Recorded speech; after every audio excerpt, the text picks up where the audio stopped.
नमस्कार दोस्तों, स्वागत करते हैं आप सभी लोगों का एक बार फिर से भरसोई एकेडमी में। और आज की इस वीडियो में हम लोग क्लास 9th के लिए 2024 बोर्ड एग्जाम के लिए और सोशल साइंस का कुछ महत्वपूर्ण क्वेश्चंस करने वाले हैं। ठीक है, वीडियो को शुरू से लेकर अंत तक देखिएगा। चलिए वीडियो को शुरू करते हैं। यहाँ देखिएगा पहला क्वेश्चन क्या है। पहला क्वेश्चन है 1789 में ईस्वी में फ्रांस में क्रांति किसके शासनकाल में हुई। 1789 ईस्वी में फ्रांस में क्रांति किसके शासनकाल में हुई थी? लुई 16वां के। ठीक है, ऑप्शन 3 आपका यहाँ पर सही जवाब हो जाएगा। आगे बढ़ते हैं। लिब्रे क्या था? लिब्रे क्या था? लिब्रे जो था वो फ्रांस में मुद्रा का इकाई था। ऑप्शन आपका एक सही जवाब है, जिसको 1794 में समाप्त कर दिया गया। ठीक है, याद रखिएगा। आगे बढ़ते हैं, अगला क्वेश्चन देखिएगा। सामाजिक उपबंध नामक पुस्तक की रचना किसने की? सामाजिक उपबंध नामक पुस्तक की रचना किसने की? रूसो ने। ऑप्शन एक आपका यहाँ पर सही जवाब हो जाएगा। लेनिन कौन था? लेनिन जो था वो बोल्शेविक पार्टी का नेता था। ऑप्शन आपका एक यहाँ पर भी सही जवाब हो जाएगा। आगे बढ़ते हैं। यहाँ देखिए 5 नंबर क्वेश्चन है। किस क्रांति के माध्यम से समाजवादियों ने रूस में सत्ता संभाली? किस क्रांति के माध्यम से समाजवादियों ने रूस में सत्ता संभाली? तो 1917 में अक्टूबर क्रांति के। ठीक है, ऑप्शन आपका एक यहाँ पर सही जवाब हो जाएगा। आगे बढ़ते। द्वितीय विश्व युद्ध की शुरुआत जर्मनी द्वारा किस देश में आक्रमण के साथ हुई थी? तो इसका सही जवाब क्या हो जाएगा? पोलैंड। ठीक है, पोलैंड में आक्रमण के साथ स्टार्ट हुई थी। आगे बढ़ते हैं। जर्मनी ने मित्र राष्ट्रों के सामने समर्पण कब किया? जर्मनी ने मित्र राष्ट्रों के सामने समर्पण कब किया? मई 1945 में। ऑप्शन आपका एक यहाँ पर सही जवाब हो जाएगा। ठीक है, आगे बढ़ते हैं। अगला क्वेश्चन देखिएगा। यहाँ पर अगला क्वेश्चन है, इटली में किसने क्रांति लाने की योजना किसने बनाई? इटली में क्रांति लाने की योजना किसने बनाई? तो ग्यूसेप माजिनी। ऑप्शन आपका 3 यहाँ पर सही जवाब हो जाएगा। यहाँ देखिएगा 9 नंबर क्वेश्चन है। इंपीरियल फॉरेस्ट रिसर्च इंस्टीट्यूट की स्थापना 1906 ईस्वी में कहाँ हुई थी? 1906 ईस्वी में कब हुई थी? 1906 ईस्वी में कहाँ हुई थी? देहरादून में। ऑप्शन 4 यहाँ पर सही जवाब हो जाएगा। ठीक है, आगे बढ़ते हैं। यहाँ देखिएगा 10 नंबर क्वेश्चन है। पहला भारतीय वन कानून कब बना? पहला भारतीय वन कानून कब बना? 1865 ईस्वी में। ठीक है, आगे बढ़ते हैं। अगला क्वेश्चन देखिएगा। गढ़वाल और कुमाऊं के इलाके में ऊंचे पहाड़ों में स्थित घास के मैदानों को क्या कहते हैं? तो क्या कहते हैं? बुग्याल कहते हैं। ऑप्शन एक आपका यहाँ पर ही सही जवाब हो जाएगा। यहाँ देखिएगा 12 नंबर क्वेश्चन है। पारंपरिक खुली जमीनों पर निजी बाड़ लगाने की ऐतिहासिक प्रक्रिया को क्या कहते हैं? तो इसको क्या कहते हैं? बांडाबंदी कहते हैं। ऑप्शन आपका 3 यहाँ पर सही जवाब हो जाएगा। आगे बढ़ते हैं। 13 नंबर क्वेश्चन देखिएगा। भारत से अफीम का निर्यात कहाँ किया जाता था? भारत से अफीम का निर्यात कहाँ किया जाता था? चीन में किया जाता था। ऑप्शन एक आपका यहाँ पर सही जवाब हो जाएगा। यहाँ देखिएगा 14 नंबर क्वेश्चन है। पहला एक खेला गया तो कहाँ खेला गया? मेलबर्न में। कहाँ? मेलबर्न कहाँ है? ऑस्ट्रेलिया में। ऑस्ट्रेलिया में खेला गया। ठीक है, मेलबर्न ऑस्ट्रेलिया, याद रखिएगा। 1971। ठीक है, 1971। यहाँ देखिएगा 15 नंबर क्वेश्चन है। लॉर्ड कर्जन ने बंगाल को विभाजन करने का फैसला कब लिया?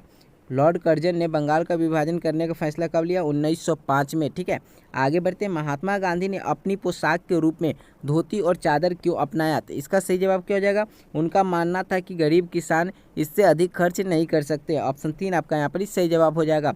आगे बढ़ते हैं। अगला क्वेश्चन देखिएगा। 17 नंबर क्वेश्चन है। भारत का क्षेत्रफल विश्व के कुल भौगोलिक क्षेत्रफल का कितना प्रतिशत है? तो कुल भौगोलिक क्षेत्रफल का 2.4% है। और जनसंख्या की दृष्टि से भारत कितने नंबर पे है? 2 नंबर पे। और क्षेत्रफल की दृष्टि से भारत कितने नंबर पे? 7वां स्थान है भारत का। ठीक है, याद रखिएगा। भारत का एकमात्र सक्रिय ज्वालामुखी स्थित है। भारत का एकमात्र सक्रिय ज्वालामुखी कहाँ स्थित है? अंडमान तथा निकोबार द्वीप समूह के बेरन द्वीप पर। ठीक है, ऑप्शन आपका एक यहाँ पर सही जवाब हो जाएगा। आगे बढ़ते हैं। दोआब का क्या अर्थ है? दोआब का क्या अर्थ है? दो नदियों के बीच का भाग। ठीक है, आगे बढ़ते हैं। अगला क्वेश्चन देखिएगा। यहाँ पर 20 नंबर क्वेश्चन है। भारत और श्रीलंका को अलग करने वाली जल संधि है। भारत और श्रीलंका को अलग करने वाली जल संधि को क्या कहते हैं? पाक जल संधि। ऑप्शन 3 यहाँ पर सही जवाब हो जाएगा। आगे बढ़ते हैं। सन 1869 में स्वेज नहर के खुलने से भारत और यूरोप के बीच की दूरी कितना किलोमीटर कम हो गई? तो ये 7000 किलोमीटर कम हो गई। आपका 3 ऑप्शन सही जवाब हो जाएगा। आगे बढ़ते हैं। 22 नंबर क्वेश्चन देखिएगा। भारत में खारे पानी की सबसे बड़ी झील है। भारत में खारे पानी की सबसे बड़ी झील कौन सा झील है? चिल्का झील। ऑप्शन 3 आपका यहाँ पर सही जवाब हो जाएगा। यहाँ देखिएगा 23 नंबर क्वेश्चन है। निम्नलिखित नदियों में से कौन सी नदी भ्रंश घाटी से होकर बहती है? निम्नलिखित नदियों में से कौन सी नदी भ्रंश घाटी से होकर बहती है? तो तापी नदी। ऑप्शन आपका 4 यहाँ पर सही जवाब हो जाएगा। आगे बढ़ते हैं। निम्नलिखित में से कौन सी भारत में शीत ऋतु की विशेषता है? निम्नलिखित में से कौन सी भारत में शीत ऋतु की विशेषता है? तो इसका सही जवाब क्या हो जाएगा? ठंडा दिन एवं गर्म रातें। ठीक है, आगे बढ़ते हैं। अगला क्वेश्चन देखिएगा। यहाँ पर ही 25 नंबर क्वेश्चन, एक वर्ष के दौरान वायु की दिशा में ऋतु के अनुसार परिवर्तन कहलाती है। एक वर्ष के दौरान वायु की दिशा में ऋतु के अनुसार जो परिवर्तन होता है उसको क्या कहा जाता है? उसको मानसून कहा जाता है। ऑप्शन 2 आपका यहाँ पर ही सही जवाब हो जाएगा। आगे बढ़ते हैं। वह वनस्पति जो कि मूल रूप से भारतीय है उसे क्या कहते हैं? उसको हम लोग देशज वनस्पति कहेंगे। ऑप्शन 1 आपका इसका सही जवाब हो जाएगा। आगे बढ़ते हैं। रक्तचाप के निदान के लिए केवल भारत में पाया जाने वाला एक औषधीय पादप है, कौन सा है यहाँ पर? तो सर्पगंधा। ऑप्शन आपका 3 यहाँ पर सही जवाब हो जाएगा। ठीक है, आगे बढ़ते हैं। निम्नलिखित में से कौन सा एक जनसंख्या वृद्धि का परिणाम दर्शाता है? निम्नलिखित में से कौन एक जनसंख्या वृद्धि का परिणाम दर्शाता है? 28 का सही जवाब क्या हो जाएगा? प्रत्येक वर्ष लोगों की संख्या में होने वाली वृद्धि। ऑप्शन 2 आपका यहाँ पर सही जवाब हो जाएगा।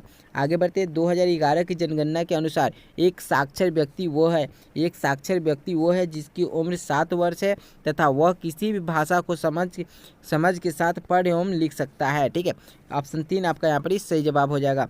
आगे बढ़ते हैं। यहाँ देखिएगा 30 नंबर क्वेश्चन है। चिली की सोशलिस्ट पार्टी के संस्थापक कौन थे? चिली की सोशलिस्ट पार्टी के संस्थापक कौन थे? सल्वाडोर ओंदे। ऑप्शन आपका 1 यहाँ पर ही सही जवाब हो जाएगा। ठीक है, आगे बढ़ते हैं। अगला क्वेश्चन देखिएगा 31 नंबर क्वेश्चन है।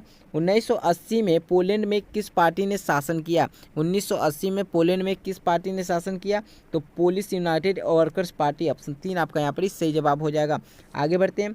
आग सान सूची को किस पुरस्कार से सम्मानित किया गया? तो इनको किस पुरस्कार से सम्मानित किया गया था ये भी आप लोग के आंसर बताए थे। इसका 32 का आंसर आप लोग कमेंट बॉक्स में बताइएगा। 32 नंबर क्वेश्चन का सही आंसर क्या होगा कमेंट बॉक्स में फटाफट बताइए। ठीक है, दक्षिण अफ्रीका का लोकतांत्रिक संविधान बनाने में इनमें से कौन सा टकराव सबसे महत्वपूर्ण था? दक्षिण अफ्रीका का लोकतांत्रिक संविधान बनाने में इनमें से कौन सा टकराव सबसे महत्वपूर्ण था? यहाँ पर कौन सा ऑप्शन सही हो जाएगा? यहाँ पर आपका ऑप्शन गोरे अल्पसंख्यकों और अश्वेत बहुसंख्यकों का। ठीक है, ऑप्शन 3 आपका यहाँ पर सही जवाब हो जाएगा, ये टकराव। ठीक है, आगे बढ़ते हैं। अगला क्वेश्चन देखिएगा। यहाँ पर 34 नंबर क्वेश्चन है। भारत के संविधान की व्याख्या का अधिकार किसके पास है? भारत के संविधान की व्याख्या का अधिकार है किसके पास है ये? तो 34 का ऑप्शन कौन सा सही हो जाएगा? सर्वोच्च न्यायालय और उच्च न्यायालय के पास। ऑप्शन 1 आपका यहाँ पर सही जवाब हो जाएगा। ठीक है, आगे बढ़ते हैं। 35 नंबर क्वेश्चन देखिएगा। सुप्रीम कोर्ट के जज को कैसे हटाया जा सकता है? तो सुप्रीम कोर्ट के जज को कैसे हटाया जा सकता है? संसद द्वारा महाभियोग के माध्यम से। ऑप्शन 2 आपका यहाँ पर सही जवाब हो जाएगा। भारत के प्रथम राष्ट्रपति कौन थे? भारत के प्रथम राष्ट्रपति कौन थे? इसका भी जवाब आप लोग को 36 नंबर का जवाब आप लोग को कमेंट बॉक्स में फटाफट बताना है। भारत के प्रथम राष्ट्रपति कौन थे? आगे बढ़ते हैं। 37 नंबर क्वेश्चन देखिएगा। निम्नलिखित में से कौन सी संस्था देश के मौजूद कानून में संशोधन कर सकता है? निम्नलिखित में से कौन सी संस्था देश के मौजूद कानून में संशोधन कर सकता है? तो इसका सही जवाब क्या हो जाएगा? इसका आपका सही जवाब हो जाएगा ऑप्शन 4 संसद। ठीक है, 4 ऑप्शन यहाँ पर सही जवाब हो जाएगा। आगे बढ़ते हैं। अगला क्वेश्चन देखिएगा। यहाँ पर 38 नंबर क्वेश्चन है। संविधान द्वारा किस बुराई को गैर कानूनी घोषित किया गया है? संविधान द्वारा किस बुराई को गैर कानूनी घोषित किया गया है? इसका सही जवाब क्या हो जाएगा? अंतरजातीय विवाह। ठीक है, ऑप्शन 4 आपका यहाँ पर सही जवाब हो जाएगा। आगे बढ़ते हैं। अगला क्वेश्चन देखिएगा। यहाँ पर 39 नंबर क्वेश्चन है। 39 नंबर क्वेश्चन है। एक व्यक्ति एक वोट का मतलब क्या है? एक व्यक्ति एक वोट का मतलब क्या है? एक व्यक्ति को एक वोट और प्रत्येक वोट का एक मूल्य है। ठीक है, ऑप्शन 2 आपका यहाँ पर सही जवाब हो जाएगा। ठीक है, आगे बढ़ते हैं। अगला क्वेश्चन देखिएगा। 40 नंबर क्वेश्चन है। भारत के चुनाव लोकतांत्रिक है यह बताने के लिए इनमें से कौन सा वाक्य सही कारण नहीं देता? तो भारत में दुनिया के सबसे ज़्यादा मतदाता है, यह कोई सही कारण नहीं है। ठीक है, तो ऑप्शन 1 आपका यहाँ पर सही जवाब हो जाएगा। आगे बढ़ते हैं। जनमत संग्रह क्या है? जनमत संग्रह क्या है? इसका सही जवाब क्या होगा? जनमत संग्रह एक महत्वपूर्ण राष्ट्रीय मुद्दे पर सभी लोगों के वोट। ठीक है, ऑप्शन आपका 1 यहाँ पर सही जवाब हो जाएगा। आगे बढ़ते हैं। सऊदी अरब में महिलाओं को मताधिकार कब दिया गया? सऊदी अरब में वोट देने का अधिकार महिलाओं को कब दिया गया? इसका सही जवाब क्या हो जाएगा? इसका ऑप्शन आपका 3 2015 में 2015 में। ठीक है, आगे बढ़ते हैं। अगला क्वेश्चन देखिएगा। यहाँ पर ही 43 नंबर क्वेश्चन है। भारत में आधुनिक कृषि सर्वप्रथम कहाँ आरंभ की गई? भारत में आधुनिक कृषि सर्वप्रथम कहाँ आरंभ की गई? इसका सही जवाब क्या हो जाएगा? पंजाब, हरियाणा, पश्चिमी उत्तर प्रदेश। ठीक है, एक ऑप्शन आपका इसका सही जवाब हो जाएगा। आगे बढ़ते हैं। मदर डेयरी कहाँ की एक महत्वपूर्ण सहकारी संस्था है? मदर डेयरी कहाँ की एक महत्वपूर्ण सहकारी संस्था है? तो इसका सही जवाब क्या हो जाएगा? ऑप्शन 4 दिल्ली का। ठीक है, 45 नंबर क्वेश्चन देखिएगा। किस राज्य में साक्षरता दर सबसे अधिक है? किस राज्य में साक्षरता दर सबसे अधिक है? केरल में। ऑप्शन 1 आपका यहाँ पर सही जवाब हो जाएगा। आगे देखिएगा। 46 नंबर क्वेश्चन है। MGE मनरेगा का पूर्ण रूप क्या है? इसका सही जवाब क्या हो जाएगा? तो 46 का पूर्ण रूप क्या हो जाएगा? महात्मा गांधी राष्ट्रीय ग्रामीण रोजगार गारंटी अधिनियम 2005। ठीक है, ऑप्शन आपका 4 यहाँ पर सही जवाब हो जाएगा। आगे बढ़ते हैं, अगला क्वेश्चन देखिएगा। भारत के कौन से 2 राज्य सबसे गरीब हैं? भारत के सबसे गरीब 2 राज्य कौन से हैं? तो यहाँ पर आपका सही जवाब क्या हो जाएगा? उड़ीसा और बिहार। ऑप्शन आपका 3 यहाँ पर सही जवाब हो जाएगा। ठीक है, आगे बढ़ते हैं। उड़ीसा तथा बिहार का निर्धनता अनुपात क्या है? उड़ीसा तथा बिहार का निर्धनता अनुपात क्या है? यहाँ पर कौन सा ऑप्शन से हो जाएगा? तो क्रमशः 47 और 43%। ठीक है, ऑप्शन आपका 1 यहाँ पर सही जवाब हो जाएगा। आगे बढ़ते हैं।